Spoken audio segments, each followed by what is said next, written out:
All right, everyone. I'm going to call the April Finance and Budget Committee to order of the Washington County Quorum Court. Tonight, I believe Justice Lemming has agreed to do us the honor of prayer and pledge. Justice Lemming? Thanks, Judge. Let's pray. Father in heaven, we do love you. Thank you for the many blessings that you give each and every one of us each and every day. Father, just be with us tonight as we conduct the business for the citizens of Washington County. Father, be with all of our leaders and all of our law enforcement and first responders. We ask all this in Jesus' name. Amen. Amen. I pledge allegiance to the flag of the United States of America and to the republic for which it stands, one nation, under God, indivisible, with liberty and justice for all.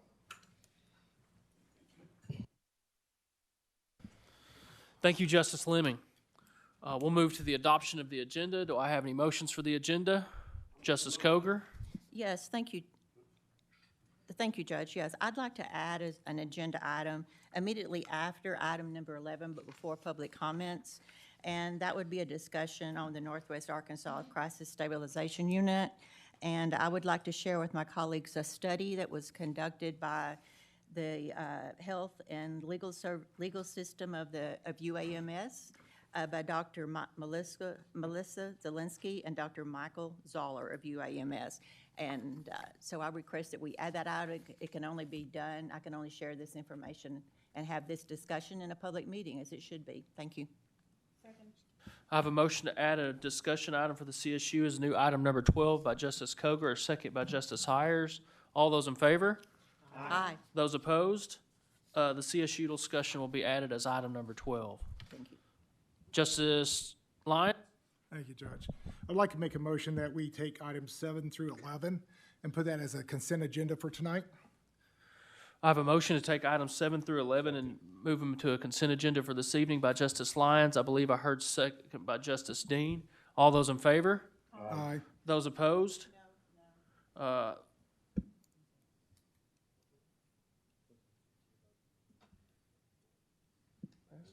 That motion carries. With that, we're going to move on. Oh, well, Justice Coger? Yeah, Judge, help me understand how we can just add them to the agenda, to a consent agenda without talking about them. I think what Justice Lyons' intention is we're going to take them up all at once. All at once. You can still debate them all, talk about all of them. It's just they're done all at once instead of individually. Is the intent. I still vote no. With that, do I have a motion to adopt the agenda as amended? Second. I have a motion by Justice Lemming, second by Justice Lyons. Does that stand, Justice Lyons? Motion to adopt the agenda as amended. All those in favor? Aye. Those opposed? The agenda has been adopted. With that, we'll move right into our monthly reports. First up is Treasurer Hill. Good evening, Treasurer. Good evening, Judge. Good evening, Court. If you look at 4.1, the Treasurer's Summary. Once again, general, road, and jail expenses came in over revenues, but once again, that's not uncommon for the first quarter of the year. Our big months are May and November, so it should straighten itself out then. But going into April, the balances still remain strong. Second page, if you look down to 6,002, collectors unapportioned, 9.7 million is the balance. Most of this should be distributed this month. The schools will get about 80%, and the county and the cities will get the remainder. Usually for general, it's probably between 700,000 and $1 million that will go into the general fund from collectors unapportioned. That's the excess commissions. Last page of this report, we began the month with $102 million in the bank. We ended the month with $98 million. 4.2, the ARPA report. Fairly slow month. For the month of March, we had $135,000 approximately in expenditures. About $95,000 went to the HVAC jail software project and $40,000 for the detention center project. And at the end of the month, we had $14.8 million remaining in the fund. 4.3 is a 1 cent sales tax. $789,000 came in. That is a 3.3% decrease from this same period last year. 1 month doesn't make a trend, so we'll just have to wait and see on the next few months. But for the month, we're up 2.11%. 4.4, the quarter cent jail tax, almost 1.2 million came in, same percentage decrease. And for the first 3 months, we're 83,000 above where we were at the same time last year. And that is all I have. Questions for Treasurer Hill? Don't see any, sir. Appreciate it. Next up's the employee's insurance report. Mr. Angel could not be here tonight due to an unexpected conflict. He wanted me to share with you guys that if you have specific questions about the report, please email him and he'll get those answered, but that he sees our employee insurance balance moving still in the right direction, and so we'll continue to monitor that. That being said, we'll move on to the Comptroller's report. Comptroller Sherman.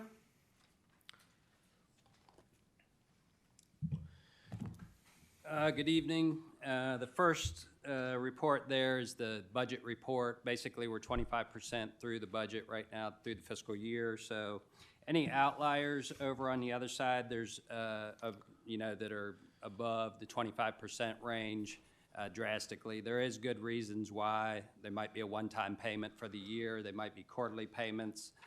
Some of those that are zero, they're quarterly payments, and they're coming up. You'll see them next month start hitting the books. So is there any questions on the actual percentage on the budgets at all before we go to the next report? So next report is the unappropriated funds reserve, and basically all we do on this report is I just report back what you guys already voted on last month in an ordinance to use unappropriated funds. So the only change was for the positive, $146,000. If you remember, the IT director was up here and he was getting rid of 2 positions and then adding a position. So the net result of that was $146,000 going back into unappropriated funds. That was the only thing that hit last month. Is there any questions on that? Okay, and I did send out an email to everybody. I'm willing to come visit you guys and talk about what I think the status of the county is. I'm transparent. You can, if you need any kind of info, just ask, and I'll report, to whatever you need. So. Thank you, Comptroller. Yeah. With that, we'll move right into new business. We had an amendment to the agenda to move items 7 through 11 to the consent agenda. Item number 7 is an ordinance recognizing additional revenue in the unappropriated reserves of the 911 fund for 2024. Item number 8 is an ordinance adjusting carryover revenues in various funds for 2024. Item number 9, an ordinance amending the county library budget for 2024. Item number 10, an ordinance establishing the Ballard Creek Bridge Grant Fund and matters pertaining thereto. Number 11, an ordinance appropriating additional grant revenue in the Brentwood Playground Grant Fund for 2024. Justice Lyons.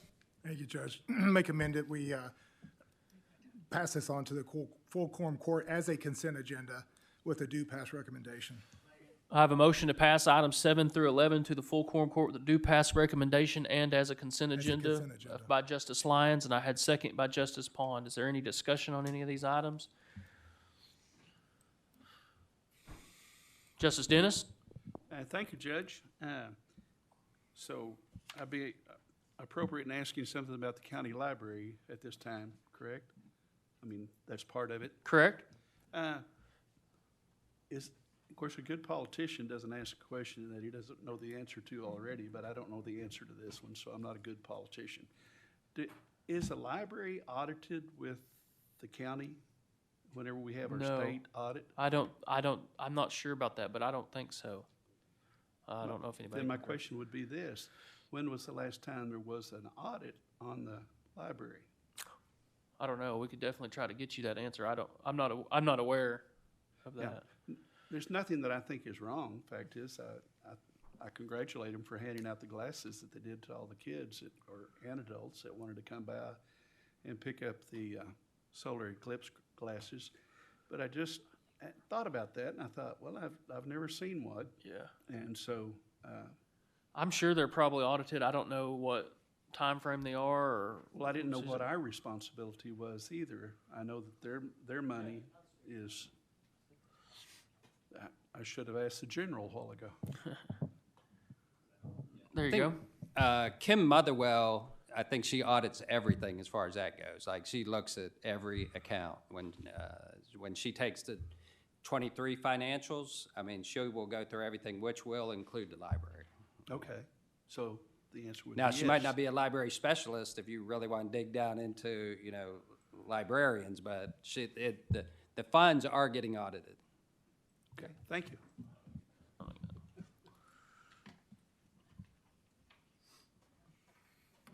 Justice Coger? Thank you, Judge. What is additional revenue in the 911 budget? Where did that come from? What is that? Like, is it, they have different categories? Yeah, we receive funding from the state based upon fees on landlines. I'm sorry. Landlines. And so that's eventually gonna die on the vine. We're already kind of seeing that in the next couple of years, that we might actually have to supplement that as a county, because as you probably are well aware, not many people have landlines anymore. And the cell phone fees go to the state, and they do what they want with it, so. Okay. This is just, I think, a regular disbursement of those fees when we get them throughout the year. Okay. Thank you. Justice Lynn? I think also you just said the cell phone. We used to get some of that cell phone money for the 911 system, and then they done away with it. And then I think you're right. I think that's all going to dry up. I just want to say thank you for the Ballard Creek Bridge. I think, because if anybody knows where that bridge is and all about that, that's a project that really needs to be done.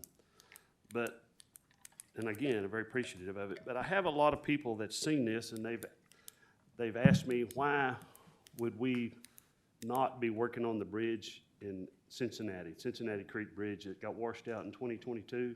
I've had a lot of people really jumping me about that, and I told them I'd find out about it. But I really appreciate the Ballard Creek, because it needs to be done too, but this other one, I need some answers for some people out in that neck of the woods. Yeah, first of all, anytime we get grant funding for a bridge, we can't necessarily go pick which bridge we'd like to work on. There's a lot of variables that go into that, socioeconomic things around there, the industry, and so that's why Ballard Creek was chosen. Cincinnati Creek has been behind because of lack of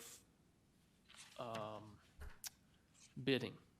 And so we went out through those, I think, in December. Couldn't get anybody to solicit that.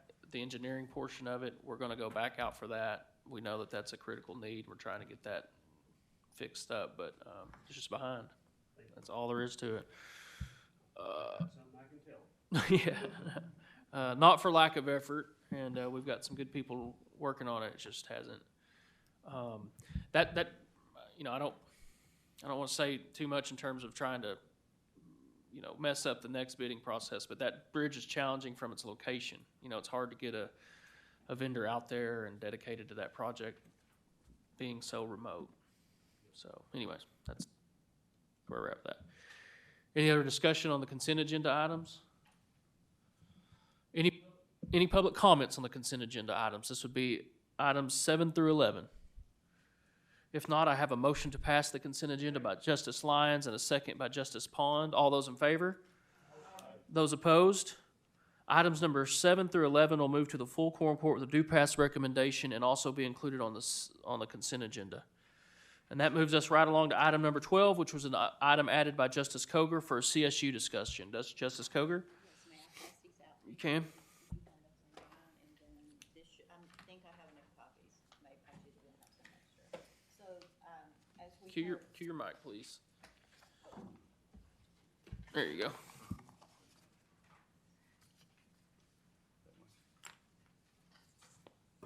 Okay, just make sure everybody has one. So, with we heard that the CSU will be closing as of June 30th, if not before. And so the CSU is a great asset to our community. It helps keep people out of jail. And the people who are going through the CSU are having mental health crisis. The last place they should be is incarcerated in the jail. The sheriff knows that, the chief of police knows that. They've both spoken in favor of the CSU, that they support the CSU. So I went to a conference in Little Rock on March the 29th. It was led by, like I said, Dr. Melissa Zielinski and Michael Zoller of UAMS. And here's a summary of the report. But I would ask that my colleagues, when you get home or later, if you scan these two barcodes on the back, it takes you to a much more detailed report of what they found. And they found that first of all, this study covers the period January 2020 until December 31st of 2021. Now, and remember that first year was during COVID. I thought we could have a discussion on how we can all collaborate, maybe with the judge's office and the quorum court, how we can work to find a new vendor or someone to, who would direct the CSU like we have had, but someone who could oversee it and get the license that they need to operate the CSU. I've talked to Catherine Griffin, and she was the lady in charge when Governor Hutchinson started the process for the CSU, and she's willing to help with that. She's just a consultant now, but she's agreed to help with that. And also in Craighead County, they have the St. Bernard's Medical Center there that runs theirs, and the director of their CSU has also agreed to talk to vendors to help us find somebody. Let me see, what else? Oh, I heard at the meeting, at the conference that we had in Little Rock, that out of all the crisis stabilization units, Washington County has the best facility, the best equipment, and best furnishings. They're top notch. The study also shows that 40% of the people entering Pulaski County jails had a serious mental illness, and 60% of people in jails and prison in Arkansas have a mental health crisis. The reason, as I understand it, the reason that the CSU is closing is that we had a low admittance rate. So I'd like to see how we can cooperate. I'd like to hear some suggestions from you and from others how we can cooperate and find a new vendor to run the CSU for us.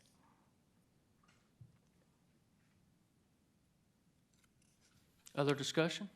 Justice Ecke? Thank you, Judge. Could you clarify the reason why the CSU was closed down? Was it because of low volume or attendance, or was it financing from the state who said we're not going to finance this anymore? Both. Both. So we've never had the utilization numbers that we needed to support that. From what I can understand, it was always seen to be a regional asset, and we've never gotten Benton County to participate, and that's not a slight against Benton County. It's just that we've never had any utilization from them. And then also these have constantly been under the threat of losing funding. In fact, even after we were notified that ours is going to close, we've heard that the state's still trying to cut the funding of the other three. And so, listen, this was a conversation we should have had back in September of last year when we first got word that the CSU was going to get its funding cut, and we were under the risk of losing it at that time.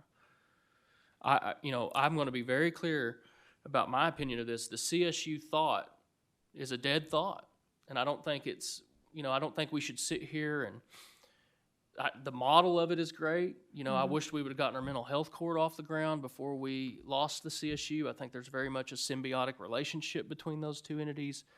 But I think right now, to try to resurrect this again and find a new vendor, I am very discouraged by that. I mean, guys, if UAMS couldn't make it work, we're just going to set up another vendor for failure.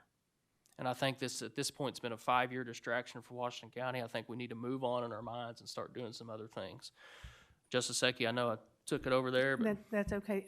Thank you, but I know when we first opened, or trying to get this open, and Nancy Kahanick was working with us, and we were so excited about it. The then governor said, no, you're not going to get it. And we fought hard to get it. And it did take the 3 counties. Can we do this as a regional? And we still got a lot of opposition. And it wasn't until the last minute that we got it, and we celebrated it. But then the funding immediately was cut. And this is what was relayed to us in the court. Washington County, y'all are rich, raise taxes, if you want it. We're not going to raise taxes. And I thought that was very unjust and unfair for the state to put that responsibility on us. Raise taxes on your constituents.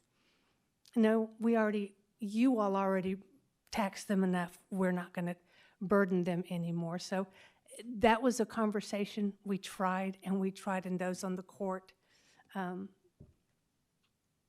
recall the fight that it was just to get it here.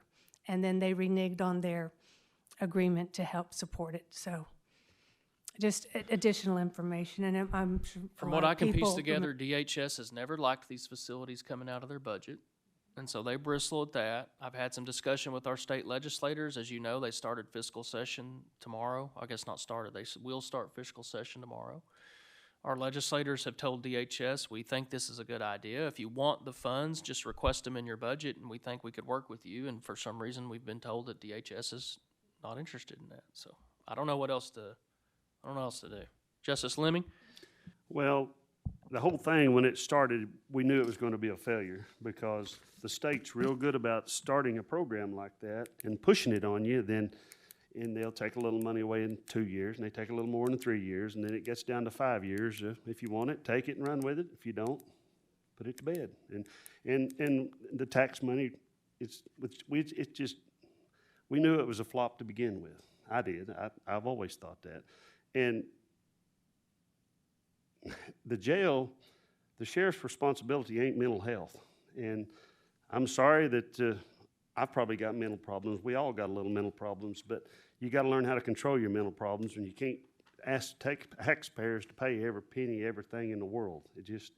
We can't do everything. So incarceration may not be the right answer, but I don't want my truck stolen. I don't want people shot. I don't want these criminals running all over the world. So we got to do something with them.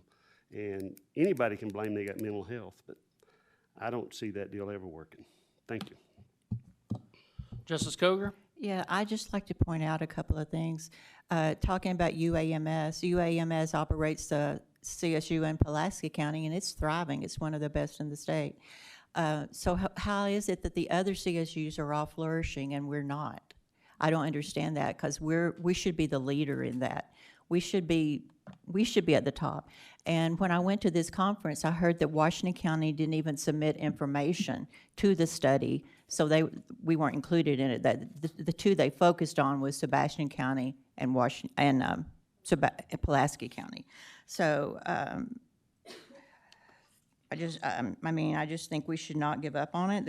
And like you said, I'm glad you said the fiscal session starts tomorrow. We should be talking to our representatives, try to get funding, try to not only keep funding, but get extra funding, because that's what the other CSUs are going to be doing.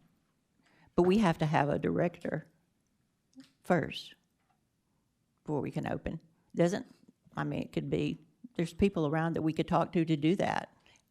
If you're asking me to be an advocate for the CSU, I I'm am. telling you I'm not an advocate for the CSU. I'm telling you that it has never been utilized. I mean, the model of it is fine, but we cannot justify our utilization. We just can't. You can't justify the utilization that's been going on down there. Now, if you want the answer of why that is, I would direct you to UAMS and Krista McAllister, who's the director right now. You know, there's been a lot of us who've been working on this problem for a long time. Many of us have sat around this horseshoe. I think I made the promise. I said, hey, let's do some fun and novel things in criminal justice, but when they don't work, we can't be afraid to say, well, we tried and that didn't work. Let's move to something different. And that's where I think the CSU is heavily in my mind right now. It didn't work. It hasn't worked for 5 years. I don't know. Yeah, I mean, I would direct you to UAMS if you want to compare the CSU. I've talked to UAMS, and I've talked to, like I said, in Craighead County, I've talked to Catherine Griffin. I'll keep working on that. Thank you. No problem. Any other discussion on the CSU topic? Justice Lemming? I just probably be a little smarty, but the city of Fayetteville was always bringing people to the CSU, and the city of Fayetteville was always bragging on it. But why don't the city of Fayetteville put some money into that? If the city of Fayetteville thinks it really works good, let them take it and run with it. They're bragging on it all the time. Thank you. Additional discussion? Okay, with that, we'll move into public comments. Any public comments this evening? With that, we'll be adjourned.